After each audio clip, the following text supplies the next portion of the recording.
The Colts have prepared their roster for the 2025 season, but only 53 spots are final. So, who has the best chance to make the final cut? And who do you, the fans, want to see make the final 53? Well, let's talk about it. Welcome to the Horseshoe Huddle Podcast, as always, presented by Indianapolis Colts on SI.com. I'm Drake Wally, deputy editor for the site, co-deputy editor for the site, and co-host of this show, joined by none other than Noah Gebert, analyst for the site and fellow co-host. Noah, this is kind of something that anybody who covers an NFL football team, you have to do this, right? But this is critical because Indianapolis has made a lot of moves. They've changed the roster. It doesn't look wildly different, but there are some spots on this team where, at the back end of it, you're trying to figure out who they're going to need to cut, who they're going to need to bring on. And hey, man, these are livelihoods at stake and families to feed, kids to feed, all sorts of stuff. So how you doing, man? It's almost the weekend, and hey, the Colts, you have to cut that. You have to cut out a whole bunch of players because I'm not 100% sure how many they have right now. I definitely know it's over 70 though. Yeah, I think we're sitting at 91, using Good Maximilian Mang as the international exempt player on the roster right now, which lets them get up to 91 during the offseason. But yeah, this is one of my favorite exercises to do, is to go through and try to predict this roster. I mean, it's difficult as fans to look at this team and look at some of these, like the young names that are on the roster that you've had hopes for, and just kind of come to terms with the fact that, hey, they can only keep 53 of these guys. And a lot of times these coaching staffs, these front offices value some different traits than us, the fans, do. So we've got some talented people that are probably they're going to have to make some tough decisions on. Maybe they'll all stick with the team, maybe they won't. But yeah, there's definitely a lot of conversations to be had, and really glad to be getting into that tonight. Yeah, and we've seen just how important it is to have depth. Especially on the offensive line, the defensive line. You've seen it happen with safety. You've seen it really not so much at positions like wide receiver and running back for the Colts, but look, you saw it at quarterback. So it's imperative to have the 53 guys you end up selecting, if you will, to make that final roster be the absolutely most qualified individuals to do it, because you never know when in the hell one of those guys is going to play. Sometimes they even have to dip into the practice squad to pull some of these guys. So this, of course, is the 53-man roster prediction. But before we jump into it, Noah, this roster top to bottom is solid, right? It really is. There's so much freaking talent on this football team. What are your thoughts on kind of, I guess, what Indianapolis has done to, in a way, morph the roster into something that's a little bit more competitive, a little flashier, more explosive? I know it all hinges on Richardson and Jones. We don't need to talk about that. But, what are your thoughts on the changes that were made to this roster and what it looks like now as opposed to what it looked like less than a year ago? Yeah, I think when you're talking explosiveness, the first thing you have to do is talk about their first-round selection and Tyler Warren and what he can bring to the offense. Unfortunately, there wasn't a ton of talent in the tight end room last year, and really outside of Warren, they didn't really make any additions to the tight end room or anything notable. So I'm not sure that changes the roster dynamics that much when you bring in a guy like Tyler Warren, but it probably does mean you have to say goodbye to somebody you had been holding out hope before. We'll definitely get into that once we get into the positions a little bit more in depth. Then you also look at the defensive side of the ball. I think a position group that you were going into last year kind of wondering if you even had enough talent to justify keeping 5 on the roster, as that's a position at cornerback that you really didn't really have a ton of talent going on the roster right now. And now it looks like you're going to have to make some tough decisions on some guys there as well. Yeah, and there's going to be tough decisions all over the place. And so what we'll do is we're going to go through quarterback all the way down to offensive line for the offense. Then we're going to go defensive tackles all the way back to safety for the defense. And what we're going to do is we're each going to have our own. Now, keep in mind, people, that they're going to be incredibly similar, but there's going to be differences. Because there's some back end spots where these guys, it's hard for us to figure out who the heck they're going to pick. I do like that we didn't talk about this beforehand. We don't have our sheets comparing where we're going, which position groups we're keeping extra numbers at. So I do like that while there are some pretty obvious choices throughout the roster, maybe we do go a little bit different ways on some of the other names that we see here. Yeah, so we're going to go ahead and rip off this Band-Aid. I have said this so much in the articles I've wrote, And recently, a little inside, I have, if you guys want to know a little bit about who I am as a writer, I have started to do what I can to stay away from writing about this position because it's so old already. And that is quarterback. So we'll break down very briefly each position. Of course, this doesn't really need much. Right now, though, I'm looking at this depth chart. Daniel Jones is the starter. Okay, like he literally is player one on our lads, which is one of the most up-to-date things you can look at. My personal prediction is it's going to be Daniel Jones, Anthony Richardson, Riley Leonard. Of course, there's Jason Bean sitting there. He is without a doubt your practice squad quarterback. So Bean Machine people, just keep it down because he's probably not even going to be on the roster. I'm taking 3 quarterbacks here. What are your thoughts? And, do you think that there's potentially a chance that the backup plays, whoever that's going to be, that potentially the third string guy plays? What are your thoughts on this position? Yeah, so when we get down to the roster cuts, I actually right away off the bat with our first position, I'm going a little bit different than you, and I'm having them keep 2. So I think it's pretty obvious which 2 they're keeping there, and Anthony Richardson and Daniel Jones. Riley Leonard, I know, beloved in the state of Indiana. I'm sure there's going to be plenty of people up in arms about the mere suggestion of him not making the final roster, but this cut would be with the full intention of him being brought back as the practice squad guy, being elevated on game days, and then inactive as that third quarterback.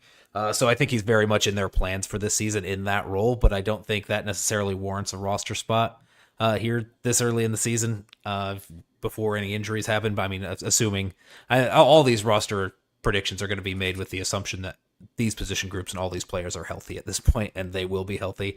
We know that's not going to be the case, but we can only operate under that assumption. So that's with Anthony Richardson, Daniel Jones, both guys who have had some injury history in the past, have them selecting just those 2 to duke it out for that first quarterback spot. And I mean, that could go either way. It could go either way week 1. It could go either way when we get into week 6, week 8. There's going to be a lot of up and down, and that conversation is not going to end for pretty much the entire season. But yeah, I think this is maybe even a position group where if you have Riley Leonard on the practice squad elevated on game days, maybe you even do consider keeping Jason Bean also on the practice squad. I know he's been listed as a quarterback / wide receiver. Maybe you can use him in a couple different ways on the scout team as a numbers game, just to have an extra body there. But yeah, ultimately, I would expect Riley Leonard to be in the picture, just not making the roster here for me. I really like that because, I just think it's because you don't know what the heck's going to happen with Jones and Richardson because they both – Richardson is a – up to this point, this is going to be hard for fans to hear, but he's a pincushion. So it's unfortunate, but it's almost assured that he's going to have a nick or a bruise or something that'll keep him out of a game.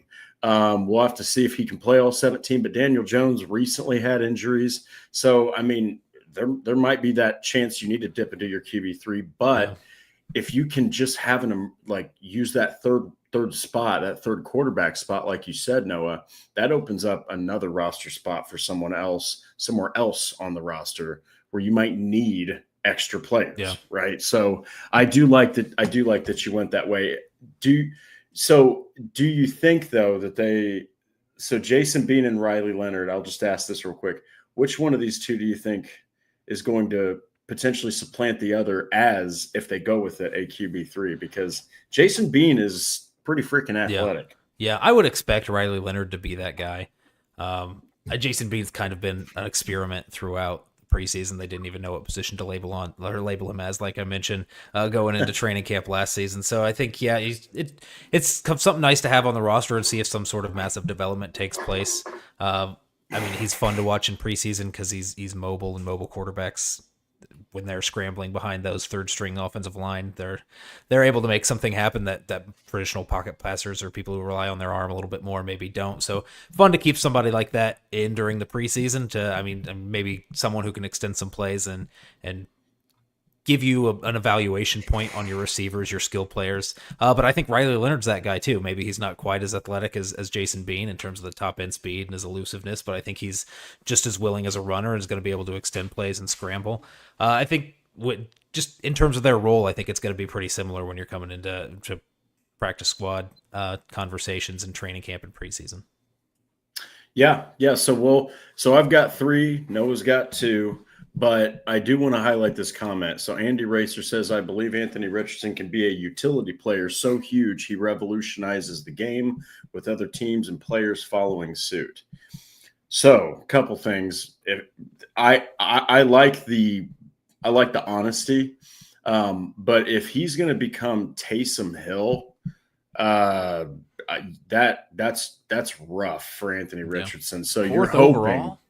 Yeah, 4th overall turns into a utility player. Does he have the athleticism? I think he'd make a great tight end, but that would be very sad if that's what Richardson ends up being. But hey, you never know. Maybe he could, because he's the most athletic quarterback ever taken. So we'll see. But the next position, this one has more writing on it than you would think because they're led by a superstar. But that's the running backs. So. I'll go ahead and let you start this one off, but very brief. Jonathan Taylor's your bell cow. The big question is who's going to win that RB2 role? Do they keep 4? Do they keep 3? Let's hear your thoughts on this one. Yeah, so I'm starting off pretty thin in the backfield, I guess, with 2 quarterbacks and only 3 running backs. I think they like Tyler Goodson as that 4th guy, but ultimately I think when it comes down to a numbers game, he's a little bit more replaceable than some of these other guys you could move on from at other spots in the roster. So I think, unfortunately, he probably gets the cut and maybe is looked to be brought back as a practice squad guy also, and if he doesn't find any work elsewhere. But yeah, I have Jonathan Taylor, Khalil Herbert, DJ Giddens. Not sure it really matters going into the season who running back 2 is. I imagine Herbert will get that nod early on, and more workload will be leaned towards Giddens as the season goes on, is kind of how I see that playing out. But we also know that running back's a position where there's a ton of damage being taken, a lot of injuries, a lot of nicks, a lot of people being bruised up and needing some breaks. Part of the reason why you brought Herbert and Giddens in was to give Jonathan Taylor a break from the massive workload he was getting, especially at the tail end of last season. So, yeah, this is one that you're always kind of looking at throughout the season to see some low-end roster churning, and people brought in the practice squad, people brought in tryouts, trying to find some fresh legs that can revitalize the room in case of any injuries. But just heading in, this final roster cuts going into week 1, my expectation is that there'll be 3 running backs, and it'll be those 3 that we've been talking about. I 100% agree because I do think that the Colts, are at least somewhat high on Tyler Goodson. But if they were high enough on him, Noah, they wouldn't have brought in 2 running backs. Mm-hmm. Or if they would have brought in 2 running backs, I don't think that they would have spent – if they really believed in Tyler Goodson, I don't think they would have spent a 5th rounder, on a running back. So I completely feel like Tyler Goodson's going to be that odd man out. And Khalil Herbert, in my opinion, will be your RB3. DJ Giddens will be your RB2. Of course, Taylor will lead the pack, but my God, they got to give Taylor something because, Goodson was also one of the 2 guys last season that couldn't help him. So that's I don't know about you, but that's the reason I personally believe that the Colts are probably like, hey, you've got talent, you've got spirit, and you're a good team player, but I think he's going to be a practice squad guy. Yeah, I think the way that they leaned on him last season and the lack of results they got from that is probably going against him. The one thing he does have going for him, other names we didn't mention at the group, Salvin Ahmed, Ulysses Bentley, maybe practice squad. Salvin Ahmed was on the practice squad last season. Ulysses Bentley's an undrafted free agent who might have some bursts, but we've got all of training camp and preseason to see that. But Tyler Goodson was valuable on special teams for the Colts last season, and maybe special teams is that's going to keep him on the roster in favor of an extra defensive lineman, extra offensive lineman. Maybe it kicks one of those guys off, so you have some more guys that can play or those core 4 special teams units like Tyler Goodson did. But I think that they do have some valuable special teamers elsewhere on the roster that they can lean on. Yeah, this roster's full of guys that can play special teams. So that doesn't exactly bode well for Tyler Goodson, but like we said, 3 guys is plenty. They're going to be running the ball a lot. Taylor's going to need some assistance, and I think that Herbert and Giddens are more than enough. So right now I've got 6. Noah's got 5, so we're doing pretty good here. This next one is honestly really hard to not be in agreement on. This is probably one of the most loaded position groups Yep. on the whole team, and that's wide receiver. Of course, looking at it right here, you've got Michael Pittman Jr., Alec Pierce, Josh Downs. Those are your top three. Then the next three up, A.D. Mitchell, Ashton Dulin, Anthony Gould, and then they're just an absolute mess of names, and we're not going to jump into all of them, but guys like the illustrious Laquan Treadwell and DJ Montgomery, who's played meaningful snaps for the Horseshoe. So, what do you make of this group, man? I think that, I mean, if they have some competent QB play, you throw Tyler Warren in there. I mean, Downs, Pearson, and Pittman could possibly eat. Yeah, just a large group. Just first of all, the biggest position group on the Colts roster right now with So 13 many players. So you kind of have to parse through. I mean, it's pretty clear. Like those first four are like guarantees on the roster. Alec Pierce, Michael Pittman, Josh Downs, A.D. Mitchell are pretty much guaranteed. You're not really having that conversation beyond that. The only conversation you're having then is it 5 receivers or 6 that they're keeping?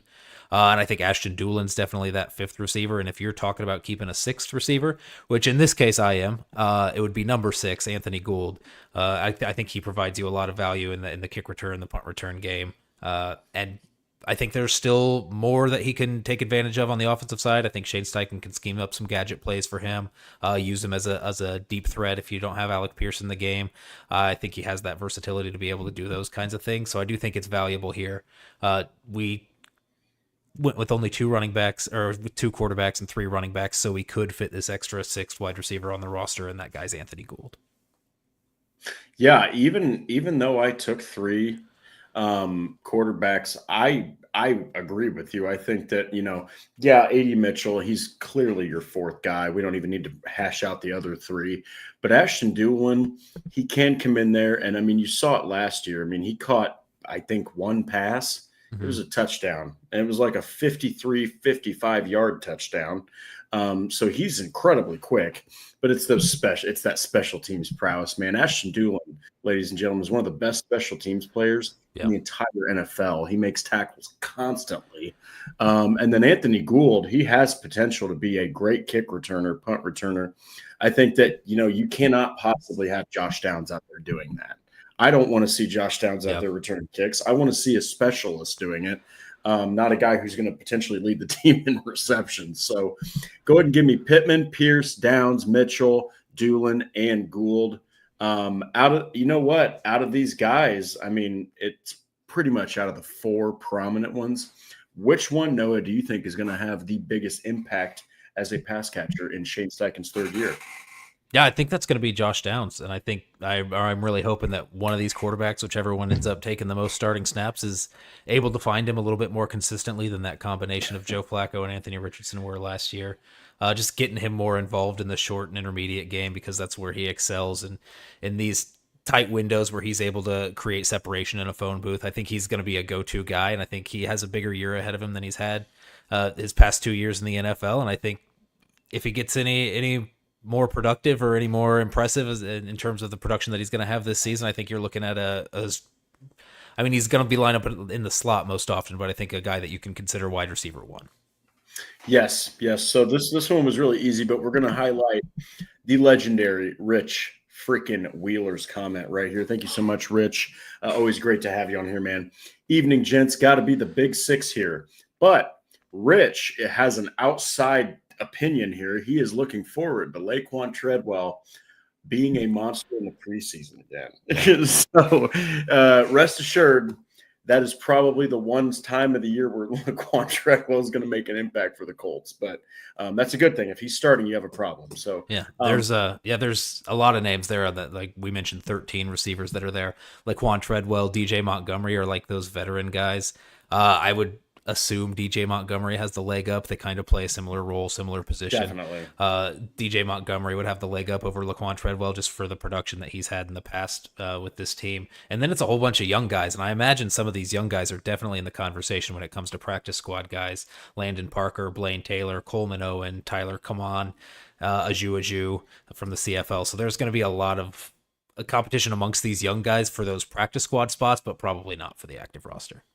Yeah, yeah, and hey, you got to have practice squad guys. You really do. This next position is harder to decipher as far as how many than you think.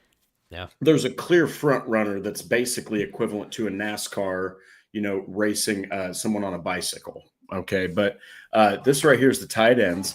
Now, right now, I'm sitting at 12. Noah is sitting at 11. So we are very close here. Mhm. But this is when you got to really start watching because pretty soon you'll have 65 players and you'll be like, crap, I'm at the end of the list. So, what do you make of this position? I know that it's really not that hard to break it down, but we do know always have to treat it like there's new viewers that have never Yeah. watched this show or that are just now following Indianapolis. So, just really quick, in a nutshell, tell everyone why the Indianapolis Colts had no choice but to take a tight end in the first round. Yeah, so I mean, one, the talent and the talent level that Tyler Warren was and the scheme fit just kind of fell right in their laps that I'm not sure they were really expecting that to happen. I don't think nationally people were really expecting that to happen. So it made sense on that end, but just in terms of the massive need they had on the roster, it was the least productive skill position group in the NFL last season in terms of the production that the tight ends were able to give the Indianapolis Colts last season. And outside of that first round pick and Tyler Warren and then an undrafted that international exemption player that we mentioned early in Maximilian Mang. Those are the only two new names that got brought into the tight end room. So you're already taking the league's worst skill position group and adding one player. So really, you're looking at, hey, it's very clear who the top dog is in the position group, even without having to come battle for it. And then it's just some names that you've seen around before. And I think, unfortunately, in my case, I'm gonna have to say goodbye to at least one talented name that we've been kind of holding out hope for. I'll be fully honest with you, Drake. Here, I've crossed out every name that I was making the cuts. On my sheet, I'm down to 54 because I left tight end open because I hadn't decided on which tight end I was going to move on from. So I'm keeping Mo Alley Cox and Tyler Warren as two. I think Tyler Warren's going to be the obvious, pretty much all three down starting tight end. I think when you go to a two tight end set, you're bringing Mo Alley Cox in and letting Tyler Warren play a little bit more of a flexible role, whether that's in the wing or the backfield or whatever. And then it's Drew Ogletree, Jelani Woods, and Will Mallory. Honestly, it could be any of these three guys I think that they move on from. I think Jelani Woods might have the most untapped potential. You hesitate to move on, but also there's not a ton of investment in him at this point. You've been 2 years without him. You've kind of moved on as a position group without him. So, I mean, he's going to have to, I think he has the biggest hill to climb. Then you've got Drew Ogletree, who maybe his skill set's a little bit redundant when you've got Mo Alley Cox already on the roster and a guy who's able to play all three downs like Tyler Warren. And then you've got Will Mallory, who I think it might be expendable, but really is like your only other move tight end on the roster. He's more of a speedy guy who's going to line out wide than he's going to be in line in a 3-point stance trying to block defensive ends. So I think just the uniqueness of his skill set keeps him in the roster, and I think Drew Ogletree's given you more than Jelani Woods has in the past. So I think Jelani Woods is the name that you move on from here. Yeah, that's honestly where I'm at too. But I'm going to go against the grain here because I think they keep four, and it's really a situational thing. If Jelani Woods goes out there and he stays healthy enough, it'd be hard for the Colts to be like, let's give up a guy that had a 10.0 RAS score. Yeah. Right? Like that would be hard as hell. I am not a fan of Drew Ogletree. I think Drew Ogletree is Diet Coke Mo Alley Cox. Mm-hmm. And Will Mallory, he might be a one-trick pony, but to have a vertical threat at tight end is deadly. I mean, you can use that in a lot of ways. I'm going Warren, Alley Cox, Mallory, and Jelani Woods if he stays healthy. If he doesn't, which we'll go with, that the Colts are ready to move on, I do think that they're going to bring back Drew Ogletree. So we'll go ahead and go with four. Either way, it's four. Yeah. But yeah, man, I mean, I think that, to put a bow on it, Mo Alley Cox might be a veteran. He might be this guy that you know who he is at this point. I don't think he's ever eclipsed 40 catches in a season. But what he does incredibly well is he blocks really well. and he is a hell of a red zone target. And even if he doesn't catch something, that dude is like 6'7", and he's like 250 pounds of man. He's going to command attention when you're within 25 yards of the end zone. Oh, hell yeah. If I'm a defensive coordinator, I'm saying, dude, you need to watch number 81. So I like Mo Alley Cox and Tyler Warren's the top two guys. So that gives us each 4. So right now, I believe I'm at 16 and Noah is at 15. So what we'll do now, well, Rich, we went with 4. We went with 4 tight ends, and it's not an easy decision. So it's really going to hinge on what Jelani Woods looks like for that tight end 4 spot, in my opinion. I think Tyler Warren being the selection there and his ability to play all 3 downs at least lets you have that conversation of keeping just 3 tight ends on the roster. Just having that, maybe that's Will Mallory, Mo Alley Cox as your only other 2, the blocker and the kind of that H-back guy with Tyler Warren kind of leading the charge. And then I'm sure Maximilian Mang's going to stick around on the practice squad because he has that roster exemption. So there's no reason to not keep him. He's literally a free extra roster spot there on your practice squad. So, I mean, you can at least have that conversation about 3, but I think both of us were pretty clear going with 4. 3 just felt a little bit too thin. Yeah. And before we move on here, Tina, grateful for the show reporting on the Colts in the offseason. We don't stop even when it's, there's tumbleweeds blowing across the coverage. Living in Dallas, so it really helps. Thanks. You are awesome. Thank you for tuning in from Dallas. There's another team that rules that state that I'm glad that you're picking us. Let's just say that. So, but the next one here, this one's huge, and this is offensive line. Now, me and Noah are going to rifle these off pretty quick because we're talking about 5 positions here. So I'll go ahead and start. We won't even break it down. We know the importance of the offensive line. We know that Fries is gone and Kelly's gone. So left tackle, Bernard Ryman. Left guard, Quentin Nelson, Tanner Bordellini, Matt Gonsalves, Braden Smith. Those 5 absolute locks. Okay, now you have to start thinking. So Jalen Travis gets brought in that 4th round. Listen, guys, he could be a swing tackle. He could be that guy that you're like, okay, left tackle, right tackle, you're playing both to save us a roster spot. I think he makes the roster, so that gives that. I'll take 6.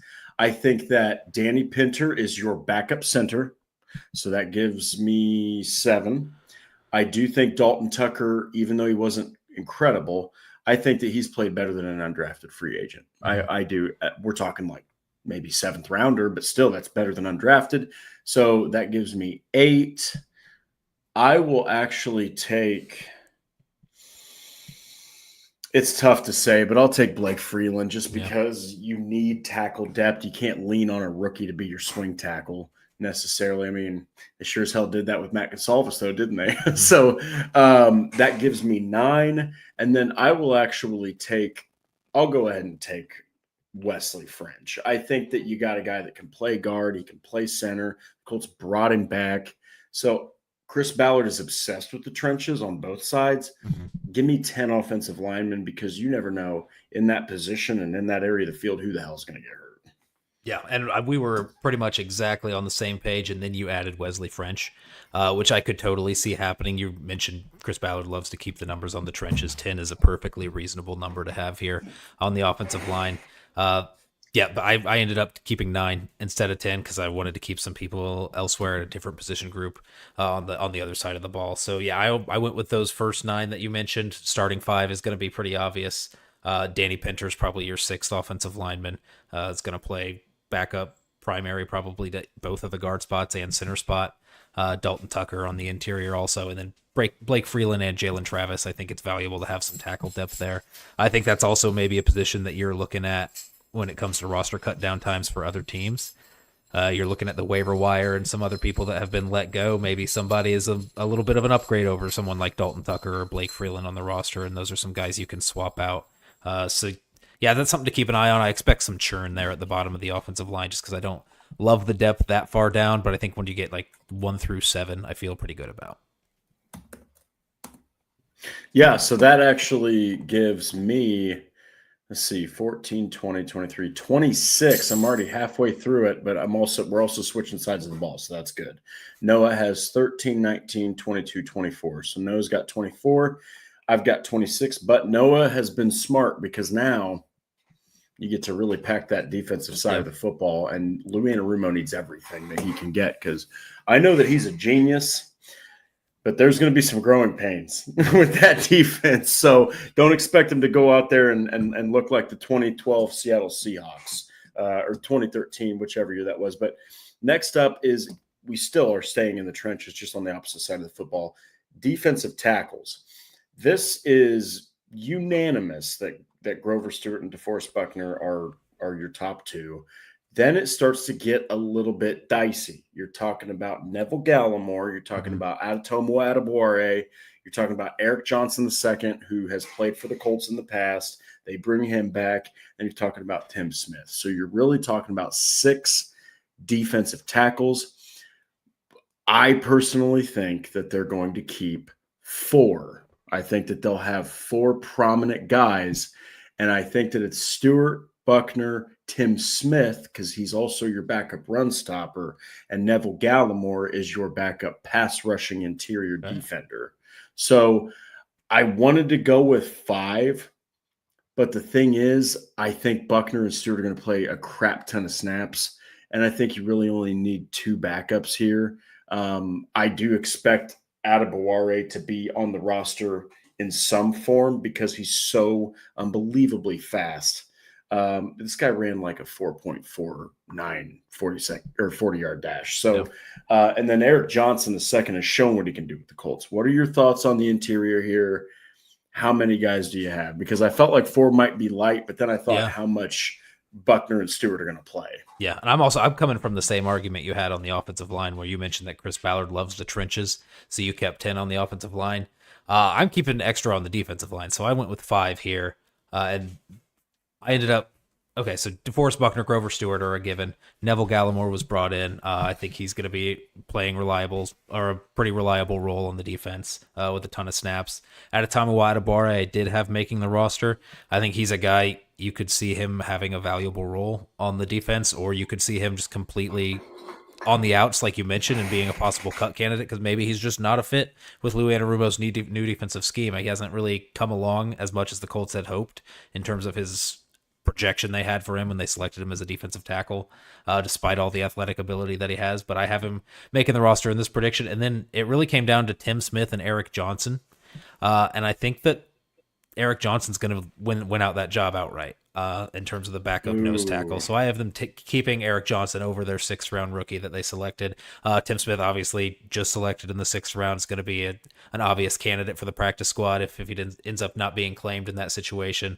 But, man, Eric Johnson was a guy that the Colts had selected in the 5th round in the past. Just moved on from him last season. He was claimed immediately by the Patriots. This summer in May, the Patriots waived him, and immediately the next day the Colts put another claim in. So it's obvious when the Colts had moved on from him in the past, they had their eyes on him for the practice squad. He ended up getting swiped the second they had the opportunity to bring him back onto the roster. They grabbed him again, and I think he's going to end up being that backup behind Grover Stewart. So I have him keeping 5 defensive tackles here. Yeah, and that's really fair because – I mean, Eric Johnson II, look, he's not some flashy guy, but he's played for the Colts in the past. And if there's one thing that Chris Ballard is, he's loyal to guys that he likes. And so, I mean, you've seen him do this before. Really wasn't that surprised when they brought him back.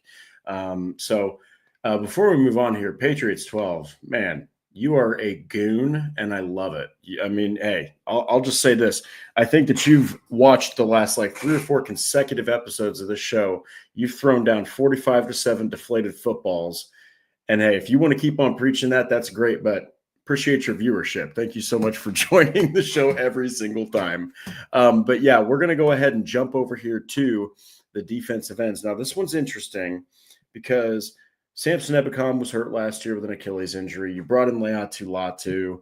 Then you bring in JT Tuimoloau. You still have Tyquan Lewis. You still have Kwity Paye. What are your thoughts on this position group? Because, I mean, I'm looking at it right here. I mean, there are some guys where you're like, wow. I mean, it's actually kind of – there's some unproven guys here and there's some depth guys, but it's kind of loaded, honestly. Yeah, you've got – I'm not sure there's a clear stud on the defensive end. You hope Leatu Latu ends up being that guy, but right now you've got a lot of solid on the roster. And feel like it's worth keeping. It's valuable when you want to have rotation on the defensive line. Maybe Lou Anarumo's defense is not going to employ that as much as Gus Bradley's did, but I can't imagine it straying too far. You always want to have fresh bodies rushing the passer. I have him keeping 5 here as well, so that's a 10 total on the defensive line. Latu, Samson Ebukam, Kwity Paye, Taekwon Lewis, JT Tuimoloau, staying on the roster. Notable cut, Isaiah Land is a guy that I think they have some high hopes for and can take the next step and be a consistent pass rusher for him, but the numbers game's just not working out for him here in this projection. So yeah, Isaiah Land, Desmond Little, Darrell Nchame are the names that get the axe here. Yeah, I'm going with 5 as well. I think that this group really has potential to create havoc. Okay, I mean, you're talking about the top 2 starters.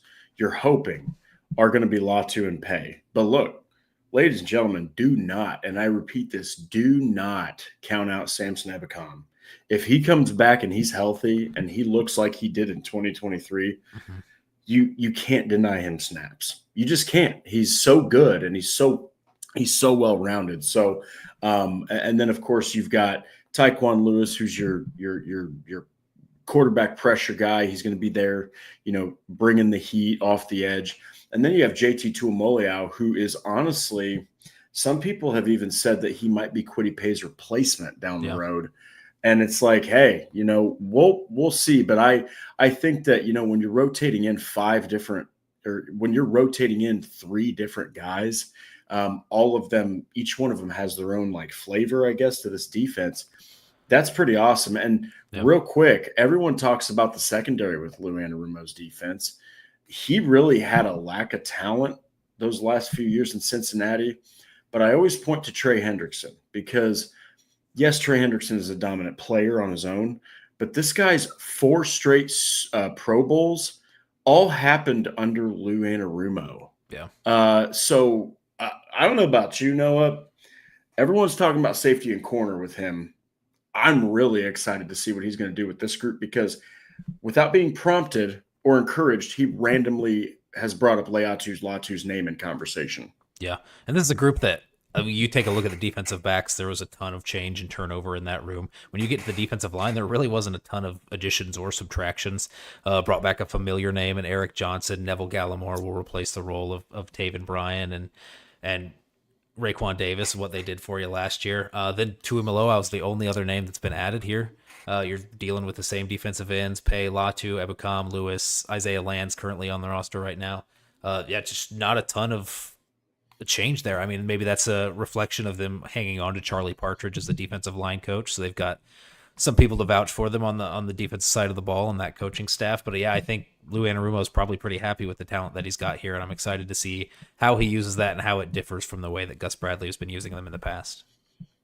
Yeah, you can't deny it. And if there's one thing that this defensive edge group needs to do in 2025 that they didn't do last year, that's put more consistent pressure on quarterbacks because it looked like sometimes quarterbacks, especially underwhelming ones like Drew Lock, would just pick this defense apart. So that's going to be an interesting one. But this next one is absolutely critical simply because Indianapolis lost a guy that was a starter. And then they didn't really do much in the offseason. They didn't even address it in the draft, and that's linebacker. So this is I'll go ahead and start here. This is a position group that's headed by Zaire Franklin and Jalen Carlisle. Now, everyone's like, hey, Zaire is who he is. Okay, he's a captain. He's a tackle machine. Had his best season without question last year. Jalen Carlisle has played 10 games, 36 tackles or so, hasn't really made a massive impact. You see the flashes. But Noah, why? We'll go ahead and start it off with this question. Why do you think Indianapolis, for whatever reason, didn't sign a linebacker or draft outright a linebacker? Because Hunter Wohler doesn't count necessarily. Yeah, and even if he did, that's a 7th round selection, so we don't know how much to read into that in the first place. But I think there's really 2 reasons. I think one is that scheme change you have here with Lou Anarumo, where the number of linebackers is going to be reduced that's on the field. You're not going to see a ton of base sets where they're in that 4-3 and you have 3 linebackers on the field. They're primarily going to be running those nickel and dime sets where you have 2, maybe even sometimes 1 linebacker on the field. So just in terms of pure numbers, you don't need that many starters. You don't need that many people on the roster compared to what you've had in the past. And then the second thing is I really think they believe in the jump that Jalen Carlisle can have. And I think they really like the depth of some of these other guys that are even lower on the depth chart that not a lot of fans talk about. The Shagun Alubis, Cameron McGrones, Joe Bocci that they brought in, who worked with Lou Anarumo in the past. I think they like some of these names and are really willing to have them battle it out and really see who's going to be the next man up at either of the position groups. Because I'm not really sure you're working with 3 starters like you were in the past. You're just trying to find those first 2. I think that's Franklin and Carlisle. And then I think, yeah, they've got at least a base level of talent that they're happy to see fight for those next 2 roles or next 3 roles. Yeah. And here I think that they're going to take 5. And I think that why I chose 5 is because I do think that Joe Bocci, that's interesting because Lou Anarumo knows Joe Bocci. I think that he's going to make the roster because they brought him in specifically to be a depth linebacker. Now, look, real quick, I'll give roses to one of these guys and then kind of a question mark on another. And the question mark is for Cameron McGrone. Yeah. So he's barely played football. He's been hurt, badly hurt at times. But I think that Indianapolis believes – oh, man. I do think Indianapolis believes in Cameron McGrone's ability. Was originally a 5th-round pick from the by the New England Patriots. So the other guy that I'm going to give roses to is Shagun Alubi. All right. He's been primarily a special teamer, but he saw some starting snaps in 2023, and you saw some promise there. Yeah. All right. He's not a big dude. He's not necessarily the best run defender. But I think that the Colts are looking at McGrone and Alubi, and they're saying, look, we've seen enough. You've done enough. Now's the time to be the backup here. And I think Joe Bocci is going to come in too because, I mean, quite frankly, Zaire Franklin and Jalen Carlisle, they're still hurt. Yeah. So I think that it's just because it's the early part of the offseason. But what are your thoughts on 5? How many are you going with? What's going through your mind on at the second level of the Indy defense? Yeah, I'm keeping 5 also. I think the same way Rich brought up that conversation that you can have about tight ends and maybe keeping 3. I think because of the scheme change you have on the defensive side of the ball, maybe you can entertain the possibility of only keeping 4. But I felt that was a little bit too thin, and linebackers are always valuable on special teams. So keeping 5 here was important to me. Jalen Carlisle, Zaire Franklin. I'm not sure who the next man up is. I think Joe Bocci's been getting a lot of run. I mean, everybody's been getting a lot of run because of the absence of Franklin and Carlisle during the OTAs that they had this summer. But yeah, I think Joe Bocci, just him being a veteran and knowing this defensive scheme and working with Lou Anarumo and having that trust already built, giving him a leg up early. So if somebody has to get put in, I think maybe he's the guy that they go to next, Shagun Alubi. And then really that 5th linebacker spot, I think there's some people that are competing for it. I think Cameron McGrone, Jacob Phillips, Liam Anderson are all names that you could consider there. You were talking about Cameron McGrone. It seems like they do believe in him. He was playing on all 4 units of special teams last season. I know Liam Anderson's made some appearances in the regular season with the Colts, but mostly he's been a guy who's been bouncing up and down on the practice squad, active roster practice squad, getting the old Phillip Walker treatment that the Colts used to give him. So yeah, that's just a name that I think they probably want to entertain keeping around, but maybe not on the roster at this point. So yeah, I went with Cameron McGrone as my 5th. I like it. So far I've got 10, 14, 24, 28, 34, 37, 40 total players with 3 positions remaining. Noah has 15, 24, 28, 34, 37, 39. So Noah still has 14 spots left to fill. Now we're getting into potentially the most I would say crowded positions that you might see on defense just because of Anarumo's scheme. Mm-hmm. And we're going to start with cornerbacks. So this one is really interesting. You bring in Charvarius Ward. Now your cornerback room is amplified by a guy that was a former second-team All-Pro, former league leader in pass deflections. I mean, he would literally turn DK Metcalf into a pedestrian receiver at times. And you think about Charvarius Ward, he also had to cover Cooper Kupp all the time. So this is a defensive back room that's interesting. Tell me, what are your thoughts? I know that we've jumped into this a bunch of times, but now with Charvarius Ward, I mean, not only is this an amplified group, Noah, now it pushes some potentially prominent names down the list, and you got to start asking yourself some questions. For sure. I definitely was asking myself some questions when I was going through this exercise and trying to figure out what that 53 was going to look like. I have a name here crossed out that people won't want to see crossed out, but I think I'm going to chicken out and I'm going to back out here and throw him back onto the roster, and I'll have that conversation when we get to the safeties group, and I'll tell you why I'm making that decision. But I'm keeping a huge number here at corner, and I'm keeping 7, at least to enter week 1.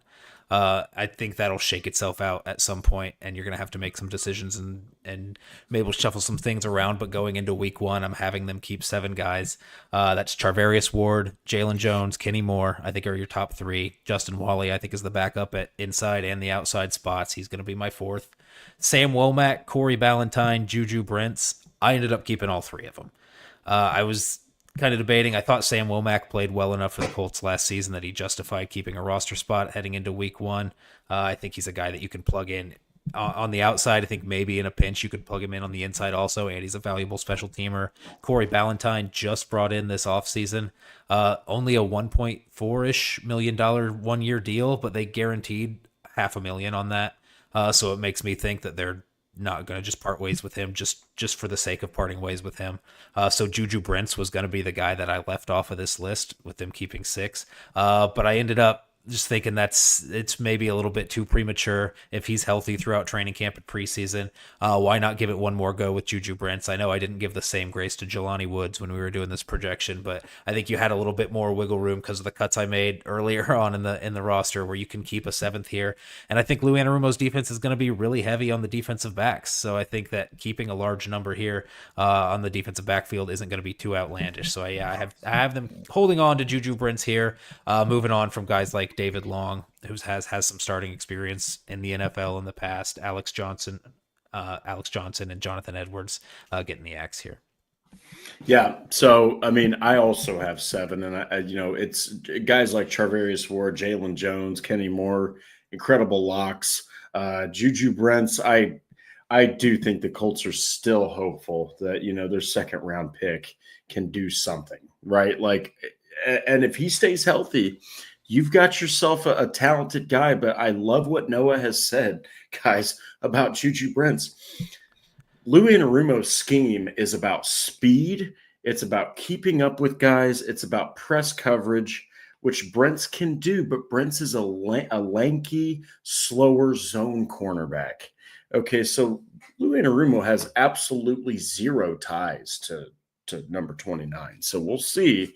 But I do foresee them keeping 7. And, of course, it's going to be Ward, Jones, Moore, Brents, Womack, Justin Wally, and then, of course, where did he go? David Long. Okay, so, yeah, David Long Jr. So I think that, if they keep 7, that still gives you plenty to work with. You can rotate in a lot of guys. If somebody, God forbid, goes down, you've got backups, you've got depth. But, I mean, guys, there's going to be like times where 6 defensive backs are going to be on the field. 5 defensive backs are going to be on the field. So Lou Anarumo's all about implementing that. So now I've got 10, 16, 20, 30, 34, 39, 44. Wait a second. That's not right. 6, 12, 16, 26, 30, 47. Okay, so that makes way more sense. Than, of course, Noah has 12, 17, 22, 31, 35, 41, 44, 46. So Noah still has 7 to go. I still have 6 to go. So now we're going to move on to another key area of this scheme. And it's maybe one of the biggest talking points, just because, yet again, the Colts made a splash in free agency to address this position, and that's safety. So, Noah, I'll just go ahead and pass this on to you. Give me a breakdown, of what you saw last season. Why do you think the Colts were like, oh, my God, man, even though Julian Blackmon is still there to sign, Yeah. We got to do something at safety. And then one last question. What do you make of the guys that are following up the prominent starters? Yeah, I've made it without any controversy. Like there, I've made it pretty clear how I feel about the defense or the depth in the safety room there. Just my complete lack of faith in it, and just them being untested in general, and just the ones that have been tested have proven not to be up to the standard that I would like to have the safeties be at. So yeah, just a standard breakdown. We had Julian Blackmon. I think there's multiple things that went into the decision to not bring him back. His play wasn't great last year. I know he was dealing with that shoulder injury, but just unreliable as a tackler and a little bit too leaky on the back end. And then just his history of not being able to stay healthy reliably for the Indianapolis Colts. They brought him back on a 1-year deal last year. Didn't think it made sense to do it again, given the performance that he had last season. So it made sense to move on, even though that left a glaring hole in your defense. And that's why you brought in a guy like Cam Bynum, who right when they signed Cam Bynum, I mentioned that his skill set kind of reminds me of what the Colts hoped Julian Blackmon would be, just kind of what peak Julian Blackmon was.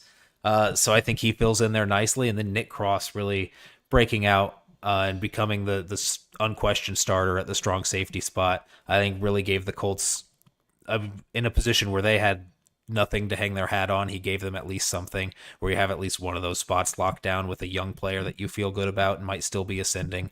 But then beyond that, man, Rodney Thomas had a good rookie year in terms of production. Just play kind of fell off since then. Hasn't been very reliable. Hunter Wohler, we don't even know if he's a full-time safety at this point. He's got number 30, so maybe, and he's practicing mostly with the safeties and not the linebacker, so maybe he's mostly a safety. And then you've got Daniel Scott, who hasn't played one snap in the preseason in his past 2 years, and not even the preseason, not in the regular season, just barely getting into training camp, and then 2 undrafted guys. So I went with 4 here. I kept Cam Bynum, Nick Cross, Hunter Wohler, Rodney Thomas. It worries me a little bit to have only 3 pure safeties on the roster because you're not sure what Hunter Wohler is. So I thought about keeping Daniel Scott, and Daniel Scott is the guy that originally I had on the roster instead of Juju Brents, but I ended up swapping them. If you're going to keep one, I'm banking on that high upside of Juju Brents to be able to turn into a starting corner more than I am Daniel Scott to end up being a solid starter for you on defense. And when it comes to special teams, I think that's where Daniel Scott's value really is at.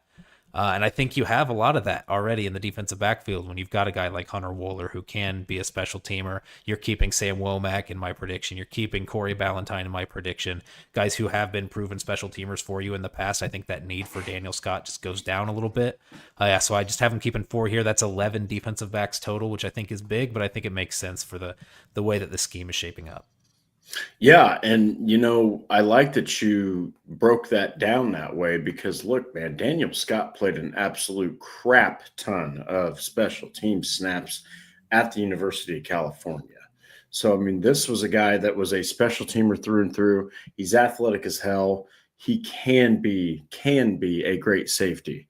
But the thing is, you got to go with Cross, Bynum, Hunter Wohler, and Thomas. Okay.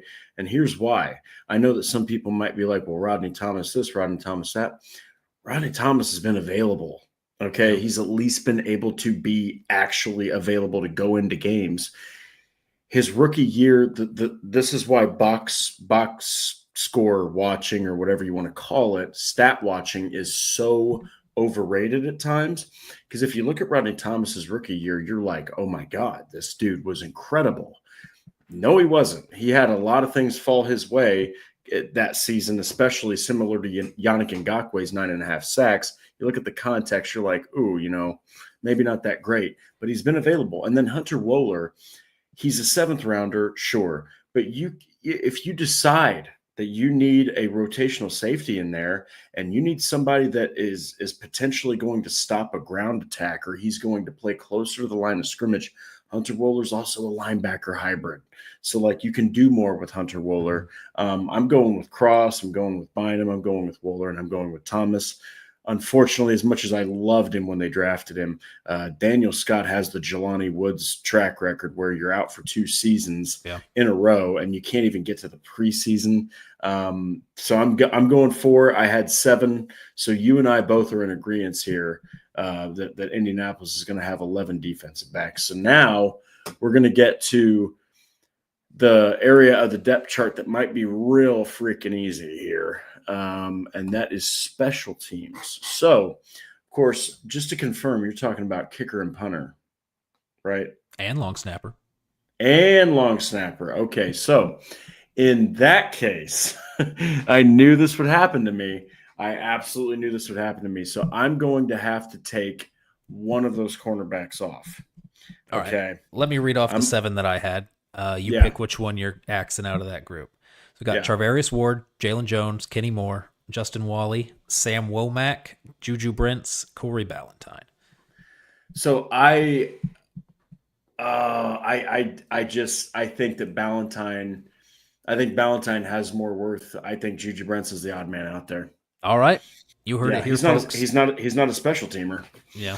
So I mean, you can get probably more assured production, I guess. Yeah. Maybe not as high of a ceiling, but I mean, Juju Brents, man, he's not a fit for this scheme outside of press coverage. Lou Anarumo has zero ties to the guy. He probably asked for Corey Ballantyne. Yeah. Juju Brents was on the roster when they decided to sign Corey Ballantyne with a $500,000 guarantee.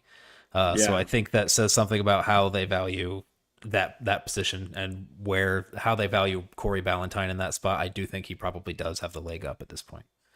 Yeah, so easy one here. We're going to finish out strong. That gives me 50. That was 51, but that gives me 50. I fully expect Luke Rhodes to be the long snapper. He is might even be the best long snapper in the league. And then, of course, you've got Rigoberto Sanchez, top 5 punter in the NFL. And then you've got, I still think it was crazy that they cut Matt Gay, but they are leaning into their belief in Spencer Schrader. So what are your thoughts on those 3 positions? And, we kind of know about 2 of them, but how do you think Spencer Schrader is going to do? And that's a hard question because he's hardly played. Yeah. Just addressing punter and long snapper first. These are the only 2 positions on the Colts roster that they literally don't have another option on the roster right now. There's one of each. It's Rigoberto Sanchez and Luke Rhodes. So those 2 are locks at this point. So the only conversation you're having is about Spencer Schrader and Maddox Trujillo because they're going to keep only one kicker. Maybe if they like what they see out of one of them and they're able to get one of the other ones to the practice squad, they entertain that. But on the active roster, they're only going to take one. I think it has to be Spencer Schrader at this point. I think I have to make that prediction that it's Spencer Schrader because they cut Matt Gay when they only had Spencer Schrader. They didn't have anybody else on the roster. You don't move on from a guy like Matt Gay despite what you were paying him. And maybe the lack of consistency that you felt like you had from 50 plus, you don't move on from a kicker who's 100% from under 50 yards and extra points, unless you really believe in the guy that you have on the roster. So you can say it's an open competition. You bring in Maddox Trujillo as an undrafted free agent. I think it will be an open competition, but I think the Colts felt very comfortable with Spencer Schrader. And I think at one point, at least in this offseason, we're fully envisioning themselves going into the season as with week 1 as him as the starter kicker. And hey, there's something to be said about that, right? We even guys that are credentialed, they cover the team, they're media, they're writers, they're editors, whatever the hell you want to call, people like us. We don't see what the Colts see. We don't see the internal pieces and watch all the practices and all the kicks and stuff. Me and Noah, though, I'm going to go ahead and say this before we finish the show. I understand Matt Gay had a problem with 50-yard field goals and beyond, but he was 100% inside of 50. Okay, so all I'm saying is Spencer Schrader, no one's talking about it. Everyone's talking about the pressure on Richardson and Jones's shoulders and, guys like Juju Brents and, there's pressure on various shoulders on this team that are getting talked about. Spencer Schrader, he might not necessarily have someone breathing down his neck like Richardson does, but I will say that you gave up the highest paid kicker in NFL history, a Pro Bowler, a Super Bowl champion, who was perfect inside of 50 yards last season, for Spencer Schrader. Yeah. Spencer Schrader has a crap ton of pressure on his shoulders. Yeah, to be fair, Spencer Schrader was also 100% under 50 yards. It's just that he only kicked 5 field goals last year. So and in his NFL career. So that one and the same, right? Yeah, absolutely. No, Spencer Schrader has an immense amount of pressure because he's going to be the Colts, like Noah's mentioned, they don't have an offense necessarily where you're going to run away with the game. Okay, so Spencer Schrader is going to be called upon 4, maybe 5 times to go out there and win a game. Yeah. Right. So his job is huge for this football team. So before we kind of get done here, though, so me and Noah, we've exacted our roster here. I had 3 quarterbacks. Noah had 2. I had 3 running backs. Noah had 3. 6 wide receivers. 4 tight ends. 4 tight ends. I had 10 offensive linemen. Noah had 9. I had 4 DTs. Noah had 5. We both had the same amount of 5 at defensive end. We both had the same amount of 5 at linebacker. Noah had 7 corners. I had 6 because I had no choice because I knew I'd do it. At the end, I was one too many. 4 safeties apiece, 3 special teamers, long snapper, kicker, and punter. What are your thoughts on the roster? What do you expect from this group? And honestly, do you regret or do you think that you should have made any different moves now that you're at the end? Man, if it was what I was doing, I think I'd be pretty similar to what we did here. But in terms, I always look at those trench numbers. We both had 19 combined on the offense and defensive line. You leaned more towards the offense. I leaned more towards the defense. I think Chris Ballard's probably going to lean towards both. I probably expected it to be 20 in the trenches if you're combining the offense and the defense. So maybe you got to pull a number somewhere else. Maybe Anthony Gould is that odd man out. Maybe Juju Brents on my end is that odd man out to make room for an extra offensive lineman like Wesley French or Josh Sills, whoever it ends up being. So yeah, I think maybe we went a little light on the trenches, but we had 19. So it's hard to say you went too light, but man, Chris Ballard just loves having numbers there and having options there. So I could see that being something that's a little bit different than what we predicted here. Yeah, and there's something to be said if 19 to 20 of your 53 players are in the trenches. That's how much Chris Ballard is obsessed with the trenches. He'll sacrifice other spots. But that's our show. Everybody, thank you so much for joining. I know that this isn't necessarily the sexiest topic to talk about, but it's so incredibly important because like Noah said, they have like 90 guys on the roster. That's like 37 plus cuts you have to make. But don't forget, everybody, to like the Horseshoe Huddle on Facebook. Follow Indianapolis Colts on SI. And, of course, on X, we are at Colts _SI. Even if X has their typical, crap show where they can't get anything going with loading screens, we are still the same tag. Subscribe to Horseshoe Huddle on YouTube and click the bell to turn on the notifications. If you want to listen to the Horseshoe Huddle podcast, excellent news. Subscribe to us everywhere. We are on Apple, we are on Spotify, wherever else you listen, and so much more. So we are fast approaching training camp. Stay tuned here, guys, because me and Noah are going to continue to cover this football team, even if it's painful to talk about Richardson and Jones. We hope that you all have a wonderful Thursday night. Have a great Friday, a great weekend, and we will be talking to you all yet again on Monday. So you take care.